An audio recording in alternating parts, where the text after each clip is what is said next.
Hello everyone, কি অবস্থা আপনাদের সবার? অনেক দিন পরে আজকে আমি আপনাদের সাথে নতুন একটা রেসিপি নিয়ে উপস্থিত হলাম।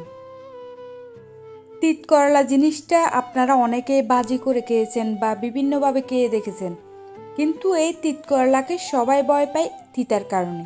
আজকে আমি আপনাদেরকে যে রেসিপিটা করে দেখাবো, এটি যদি আপনারা তিতার কারণে ভয় পেয়ে থাকতেন, তাহলে আমার মতো করে রেসিপি অনুসরণ করে এই তিত করলাটা রান্না করে দেখেন। তিতা জিনিসটা কি সেটাই বুঝতে পারবেন না। আমি এখানে রান্না করার জন্য আম্মুর বারান্দার মধ্যে একটা তিতকরলা গাছ ছিল, ওখান থেকে কয়েকটা তিতকরলা ছিঁড়ে নিয়েছি। একেবারে ফরমালিন মুক্ত, টাটকা টাটকা তিতকরলাগুলোকে আমি এমনভাবে স্লাইস করতেছি, পাতলা পাতলা করে। দেখবেন এটা আবার মোটা করবেন না, মোটা করলে কিন্তু তিতা ভাবটা থাকবেই। তারপরে আমি একটি বড় সাইজের আলু নিয়ে চামড়া চিলে সুন্দর মতো করে পাতলা পাতলা স্লাইস করে নিচ্ছি।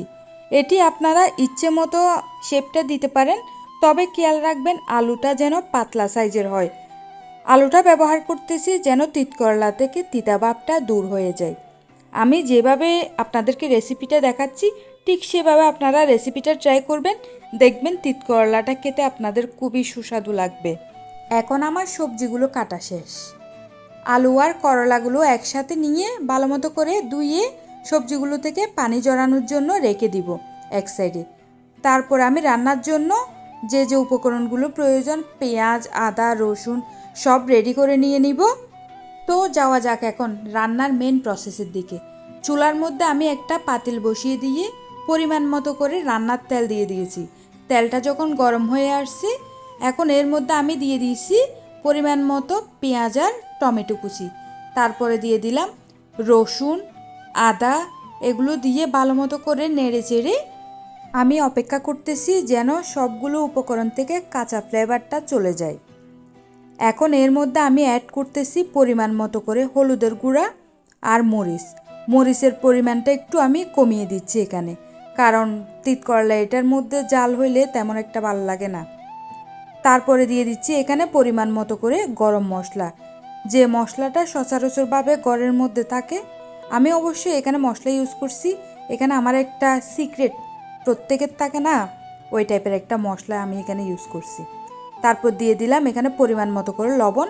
সব কিছু দিয়ে ভালো মতো করে নেড়ে চেড়ে মশলাটাকে ভালো মতো কষিয়ে নিচ্ছি। মশলাটা যখন ভালো মতো কষানো হয়ে যাবে, এখন এর মধ্যে আমি দিয়ে দিচ্ছি চিংড়ি মাছ। এখানে কিন্তু আমি এই তিতকরলা রান্নার জন্য যতগুলো উপকরণ ব্যবহার করতেছি সব কিছু মাস্ট বি থাকতেই হবে, নয়তো আপনারা প্রপারলি রান্নার টেস্ট যেটা সেটা পাবেন না। মশলার সাথে চিংড়ি মাছটা যখন ভালো মতো মিশে যাবে, এর উপর আমি দিয়ে দিব কেটে রাখা তিতকরলার আলুগুলোকে। তারপর দিয়ে দিচ্ছি মশারির ডাল। সব কিছু দিয়ে ভালো মতো করে নেড়ে চেড়ে মিশিয়ে নিব। এরপরে আমি এখানে অ্যাড করে নিব পরিমাণ মতো করে পানি। ব্যাস, আমার রান্না প্রায় শেষের দিকে। এইভাবে যদি তিতকরলা রান্না করেন, তাহলে কখনো তিতকরলার তিতা কী জিনিস সেটা বুঝতেও পারবেন না।